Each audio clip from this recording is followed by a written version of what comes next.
Retourner le temps. Un élément de ton passé demande à être guéri.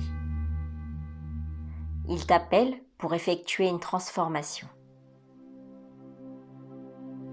Pour beaucoup d'humains, le temps semble être quelque chose de linéaire, d'un point A à un point B.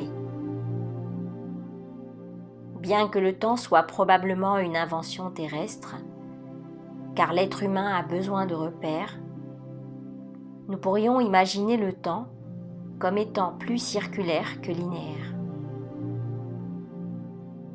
Albert Einstein affirmait qu'il est possible de voyager dans le passé ou le futur à l'aide de ce qu'il nommait trous de verre et trous noirs. Si l'on part de ce principe, nous pouvons retourner dans le passé rien qu'en posant clairement l'intention de le faire, pour aller réparer ce qui a mal été vécu, ce que l'on regrette,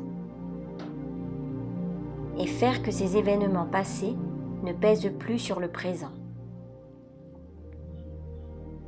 Prenons l'exemple d'un homme qui porte toujours en lui une culpabilité qui provient du jour où il est parti de chez lui, laissant une bougie allumée. Cette bougie s'est renversée et a fait brûler sa maison dans laquelle dormait tranquillement son chat qu'il adorait. Des années plus tard, il s'en veut encore de ne pas avoir été plus prudent.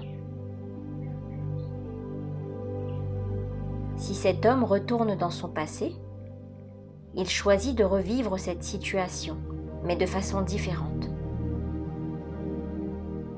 Il sort de sa maison, se souvient qu'il a laissé la bougie allumée, il rouvre la porte, éteint la bougie et fait une caresse à son chat avant de ressortir et de s'en aller. La situation n'est plus la même. Et quelque part dans l'espace-temps, l'histoire se transforme. Nous sommes bien d'accord que le chat qui a péri dans l'incendie ne va pas renaître à la vie, ni même la maison être rebâtie comme par enchantement. Mais la culpabilité que portait cet homme va pouvoir s'effacer de sa vie présente. Le cerveau ne fait pas la différence entre la réalité et le rêve. Il enregistre et traite les informations que nous lui apportons. Lorsque nous repensons au passé, nous revivons ces moments, nous nous souvenons des odeurs, des sensations, des émotions, comme si nous y étions.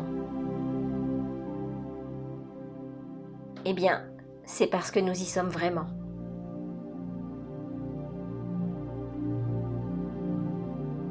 Je te propose de retourner dans ton passé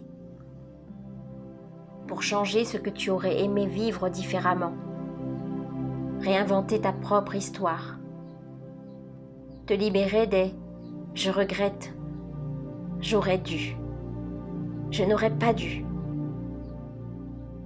j'aurais mieux fait de faire »,« ah si seulement ». Je réexplique clairement qu'il n'est pas possible de manipuler qui que ce soit avec cette méthode, mais qu'il s'agit simplement de changer les données en nous-mêmes pour nous libérer des charges du passé qui pèsent encore sur notre vie présente. Acte de guérison. Choisis de changer la situation du passé dont tu as conscience et qui t'empêche d'être harmonieux dans ton présent. En suivant la méthode citée précédemment,